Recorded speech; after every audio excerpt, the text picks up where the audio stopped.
but there's still a lot of opportunity. So I was actually in a meeting the other week, and they shared that within the Black community, from a state perspective, they're actually seeing increases in hospitalizations and also COVID rates. So when we think about COVID, it's not over, and especially for us and Black people, it really isn't over. So I hope today that we can just have a candid conversation around COVID-19. And so thank you guys for joining in. And so to kick us off, like I just said, like how are you guys feeling about COVID these days? You can be honest. I think for me, I think I feel a lot better. You just knowing that I think I'm vaccinated. And I think just knowing that people are trying to be a little bit more intentional about being safe. Mm-hmm. I think knowing that vaccinations are now available, I think it's a huge leap for where we were. And be away the point that we didn't know if we were ever going to have any vaccinations available. So I think for me, I feel a little bit better just knowing that I have done my part in being responsible with getting vaccinated. So I don't want to spread it, and I'm just glad that I feel a little bit better about it mentally. Anybody else want to share? I definitely agree with what you're saying because I was super nervous. That's how I was trying to get people to vote in 2020. I was like, okay, well, one of them is never going to do anything about COVID, whereas the other one might. So at least try to vote to get vaccinated, get a vaccination, some sort of health plan or recovery plan. And so, yeah, so kind of having that does make me feel better. For me, I feel like too much too fast, kind of, because I think that it seems like, this vaccination has come and everything is, glory, hallelujah, it's over. But when I think about the UK and, their prime minister saying that they're about to go to another lockdown for 4 weeks, I think that we are just a little bit too comfortable too soon, thinking that, people are saying we're post-pandemic and we're absolutely not. So I think us not recognizing as Americans the interconnectedness of, if everybody's not getting vaccinated, then it's not going to help in the long run. I feel a little anxious about that. But the streets calling, Jasmine, they That's calling.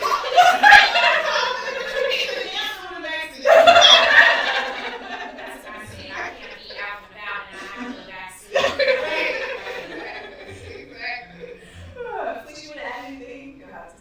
And again, my thing is just, I'm still on the prevention side, still on how do we protect us, still on, let's educate us and how to debunk these myths and really just not be misguided, because there's a lot of different information that we get from a lot of different sources that should not be displaying any sources that people kind of believe it's fact because it's not.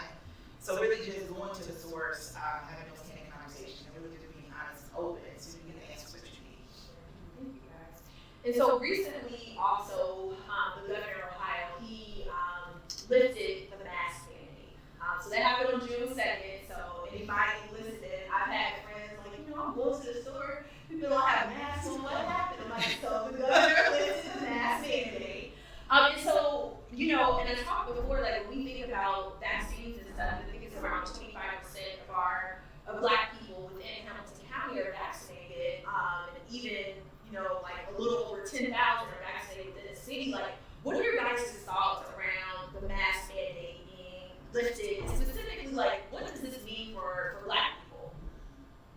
I feel like Kanye West. I feel like people don't care about us. People don't care about Black people because, I feel like if the vaccination rates were lower in the white communities, then we would see more people wanting the masks, where they were. We would see the bars wanting the social distancing and things like that. So I feel like we are always the dispensable population, and that's what frustrates me, because we should still be social distancing, we should still be wearing masks regardless of whether people are vaccinated or not.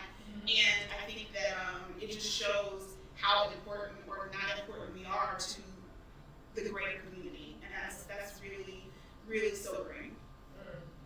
Yeah. Anybody else? I think something fascinating that I've kind of witnessed is that if you look at Asian Americans are so much more intentional about wearing a mask. I think when we talk about kind of profiling, things like that, I think that population particularly is still feeling a lot of, very high level negative feelings, of course, when we talk about the masks is of course really important. People should just feel weird, but I think that the divide that you'll be creating so as well. I think if you're around people like, oh, you're a mask on, or you might not be vaccinated, or things like that. I mean, it's just creating a very kind of aggressive, even more divide. I mean, everything happened last year, 2020. I mean, we could have other people who had in the same position. So I think we need to be intentional about, what we say and what we do. I completely agree with that because that's what was one thing during, the peak of COVID. Like, say if I take a picture and post it on social media, someone's commenting, "Where's your mask?" Or can I just post a picture and he's smiling? And so I do think like the divisiveness of that because people like I know have like lost friendships over it, over COVID. Like I was in a situation last summer, like borderline that too. So the divide is real. And it can get pretty intense really quickly. And I know other people who have lost friends over COVID. Not lost friends like they have physically died, but they've had, I should have clarified that, they've had a disagreement about how to handle COVID, and so they're like not friends still. And so it's really like that deep. Yeah, I think people lost friends, family members, like people that aren't talking and stuff. And so I guess like you guys feel safe like going into grocery stores and things like that, or just like being in spaces where people, being in very public spaces that people don't have like masks on and stuff. So I still wear my mask in the grocery store. Even though I am vaccinated, I do it because of the unvaccinated. Yeah. For me, it's just more of a safety barrier because I know that the Delta variant is out and about, creeping in our neighborhoods, and it's still up in the air in regards to how effective the vaccine is against it, in regards to just the safeness and also the spread of it. So you can still, I think it's up to 60%, it can still stay in the air. Oh, I'm sorry, 40%. It can still stay in the air as compared to the Alpha variant. So wait, you gonna have to, some of us are not on top of our COVID all the time. So you said a couple things that I want you just to explain a little bit more. So you talked about the Delta variant from India. Okay, yes. What is that? Yeah, so that's the newest one. So basically, why these variants are happening is because when your body is weakened, the actual virus kind of replicates. Okay. So that's how you get different viruses when you have this immunocompromised person, and you kind of get these different kind of viruses. Okay. So this virus is the Delta virus is a little bit more aggressive. Okay. A little bit more transmittable. It stays in the air a lot more, and it also can make you sicker quicker, and can actually make you the death rate increase as well. Okay. And did you say something else? Okay, that was good. Thank you. I agree with masks. COVID made me a lot more cognizant of how nasty we are. And so I think about when we are in close proximity and how easily like the particles are in our breath and in our nose and things like that. So I don't want anybody near me without masks if I'm just out somewhere. And so I feel anxious when I'm somewhere now that everybody has their masks on because I'm like, oh my gosh, are there particles near me? Like I don't, even though I'm vaccinated, I don't want people's like breath on me. And when you're in the store, people want to be close and Here's that part. I still want my 6 feet. In perpetuity because this is just too much. And I think also we need to be cleaner. We need to, not ease up so much. We need to be washing our hands, sanitizing our hands. We need to be doing all of the things still. But people feel like, oh, I'm vaccinated, I can just be nasty, and that worries me. Yeah. Because even I was in Kroger, they had a stand where you could get dispensable masks, and now they don't even have it anymore. Yeah. So for me, even people look extra crazy like, I get a mask. I'm like, because of you. Exactly. So I still want to protect myself. I still want to protect my family. Even though the vaccine can help reduce that transmission rate, I still just want to be, protected. So, bottom line. I don't know. Okay. No, I don't know if I ever feel safe again, to be completely honest. I mean, again, I feel better, knowing that I've done my part being vaccinated, but I just think I don't know if things are going to be the same again. I mean, I just think you always have an opportunity of percentage, I think, to be exposed to it. and that's a very hard reality. It's sad. You guys ever watch movies now and be cringing when you see all the people together, like people like touching Yeah, them, all the like, time. where are their masks? Why don't they have a mask on and All the stuff? time. Social norms. So Yeah. we had, our social norms change and people, and I think you brought up a great point too, like back to normal. Normal doesn't exist Yes. anymore, and I think that is something that normal doesn't exist and COVID ain't over. Right. Are two things that people are kind of like wrestling with those notions, but I think we have to be real and honest. Because there are some good things that have come, like you said, like when we think about flu, Exactly. we practically didn't have a flu season Right. because people washed their hands, they were wearing masks, and they were social distancing. So it's like some of those practices we should definitely continue to do because they're just good public health things that you should do. Right. And some of you guys started to talk about being vaccinated. So if you guys can just share, what is your vaccination story? So why did you get vaccinated? Did you want to get vaccinated? Like all of that. Let's start with anybody. So at first, for me personally, I was really kind of hesitant because I was like, well, I don't know, like what's going on. I was really angry with the Trump administration because I felt like they exacerbated the problem. So that was a whole nother thing. I do believe that, similar to what Jasmine was saying earlier, that in America throughout history, that Black people have been viewed as disposable. And I feel like a lot of people try to ignore that narrative versus kind of trying to reconcile it because experimentation during enslavement, the Tuskegee experiment, infant mortality rates for Black mothers, those things are very real and alive. And instead of ignoring those things, people try to ignore those things or they try to call them conspiracy theories, and that's not what they were. And I heard that in groups, and it became another reason to look down on the Black population. So I didn't really like that aspect. So it was a lot there, and so I think that when I did get the vaccination, I thought when the National Guard was explaining to me that it can help it can help manage your symptoms if you do get it. I thought that was something that I did not hear in the public. So I thought that was really helpful, and that made me like, oh yeah, this is something that I definitely want to get. So I went ahead and got it, and although I got it, I still got COVID a week later. So yeah, but I don't think it was because of the vaccine or anything like that. But I did get it, and I do think it helped with symptoms because I had a terrible cough. So I probably would have been on a ventilator. And so even still, like you all just heard my cough, so I haven't had COVID for 2 months. So I still kind of have that as a symptom. So I think that the vaccine, being fully vaccinated, does help. And being in spaces with younger people, I think particularly with younger people, that should be a real focus and a real target audience. Because I remember I was at a workout boot camp type of thing, and the personal trainer there was saying that she didn't want to get vaccinated, but she works at a hospital. So I just think, and then other people were saying that they didn't want to get vaccinated either.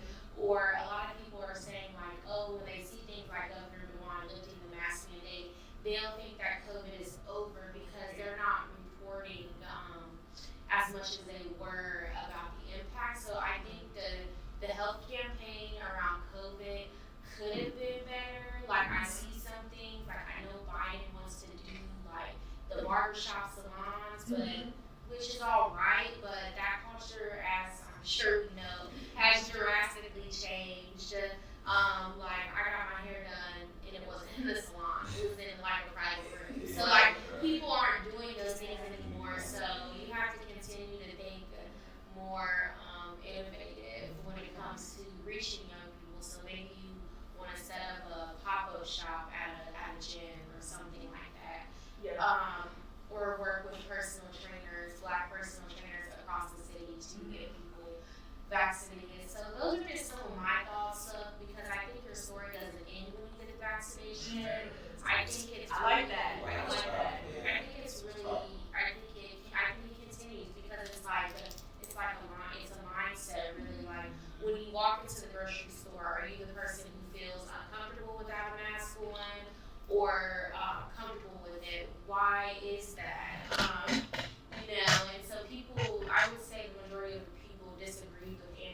anti-vaxxers before, but now a lot of people are teetering or on the line of being anti-vaxxers. And so, yeah, I think a large part, I also in general don't focus blame on individual people. I largely blame the government for this, because if the government would have pushed harder when it started, then I think the response and the outcome would have been different. And so I think the government created this lackluster space that we're in, this apathy that we're seeing across people, because it wasn't well directed to begin with. So I know I just said a lot, but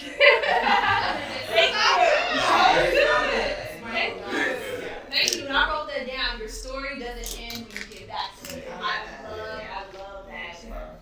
Anybody else want to share their vaccination story? Yeah. I mean, I was running to the vaccine because I am an extrovert, and it was really, really difficult being away from the world. I mean, even in 2020, when everything happened, when George Floyd was murdered, let me say that, I was ready to go to the streets. I had on my mask, but I was ready to go to the streets because that's just who I am. So having that disconnection from the community, having that disconnection from my family, my friends, that was really tough. So I knew after the election that I was like, okay, when there's a change of, government, I'm going to feel more comfortable. I wouldn't have felt comfortable had we had, the same administration, but change of administration, I was like, let's go. Yeah. I also had COVID in December, so that was like, I didn't have a lot of symptoms. I kind of got through it really, really great. I'm grateful that it wasn't terrible, but I was also like, let me make sure that I don't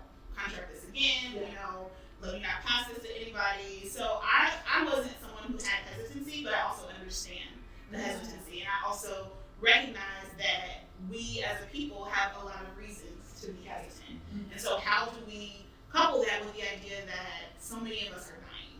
Right. And so we don't have a whole lot of us who have died from the vaccine, but we do have a lot of us who died from COVID. And so how do we want to pick the lesser of two evils, which is the story of Black people in America, right? We're always picking the lesser of two evils. And so I want people to understand that people who are pushing the vaccine are not saying you should trust the government and everything that they do, but they should say, what can you do to protect you for this moment so you can be here in the future? And as Black organizations, or Black-led organizations, I think that's a narrative that we should be pushing. A narrative that isn't being portrayed by the government. Right. Anybody else want to share? Well, I think for me it was just real community driven. I think someone is, around Black people that love Black people. I mean, I don't want to spread it among my people, right? So, I mean, for me it was, really wasn't that hard of a decision. I'm not a person that's really kind of like out and about a lot anyway. But, I love my parents. I mean, my parents, right? Like, I wouldn't know what I would do if I was to give them something like that, right? Particularly as they are aging out and starting to kind of get on the back end. So, I thank the Urban League, thank you. The minute of the announcement, I text you and I was like, actually, give me the line. And you did. I mean, it was done like 15 minutes. Because at the time I was really looking and, finally at the point like, all right, I really want to get this, I need this, who can I go to? And I think that's a big part of this narrative as well, is that, our resources truly available to people that can really have access. I mean, access is just so important, and not the typical, just really grassroots, right? Like, you're a perfect example of that, is that we're just here to serve and really help people in need, so. You want to share anything about your story? Oh, where do we begin? So for me, I still work in the emergency room, and for me, during COVID, it was scary. Like, you would have patients come in, really did not know how to advocate for themselves, so we relied on the healthcare system, and when you don't have all the resources available, ventilators were limited, CPAPs were limited. For me, it was stressful. How do I protect myself, my family, but also my patients too, and then also getting that education out too. So it was more of what can I do, because people look to me for guidance in regards to what they should do in order to protect themselves. So I was hesitant at first. I'm like, okay, wait, it happened fast. I'm not getting the person the one. But I really wanted to educate myself. Right. And just with straight facts. So no one's opinion. going to the source.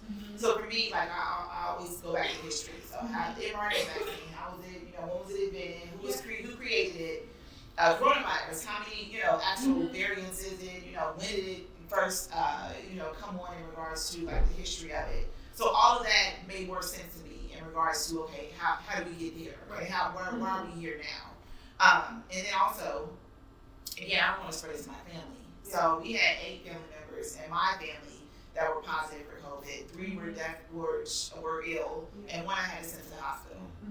He didn't have a primary care provider. That's another story that we can, talk about. But for me, it's just like, how do I protect my family? Because if I gave this to my mom, like, I would be mortified if she had to go to the hospital and did not make it. So, of course, me diagnosing people with COVID, I'm around it all the time. I really just wanted to protect my family. That's what thank you guys so much. I think, there's so much, it's your story. There's so much truth and relatability to it. And so I just thank you guys for being able to share your story. Which I have a question for you. So as a medical professional, what's the one thing you think is most important about to know for people to know about COVID right now? Death is still on the table. Okay. Death is still on the table. It hasn't gone away. So for me, it's like, how can we still continue to be proactive and prevent death, COVID death? Now that the Delta variant is out and now that it's more aggressive, I feel as though we still need to be diligent in regards to prioritizing our health and still being informed and going to the right source and protecting ourselves. We still have to protect ourselves regardless of the rules and Kroger saying, hey, we don't need any masks. If you're not vaccinated, you still need to wear masks. Right. You need to still think about other people and making sure you are the person that is not, continuing to spread this. Well, thank you so much. And Jasmine, just for you, like as a parent, what are you most concerned about as you think about like the next school year and what that might bring? I have to say, I'm afraid of anti-vaxxers. I'm afraid of people who still are not either getting themselves vaccinated, their children vaccinated. I think I also am worried that schools and, as the economy and everything is opening up, that schools are rushing to get kids back in and not necessarily thinking about what is the safest as opposed to what is going to get the most people in. Right. And so I'm really worried about that, but I also weigh that, I got my son. Sorry. I got my son vaccinated at the Urban League, so I'm really excited about, the fact that he's fully vaccinated as well. But, just thinking about how is it going to affect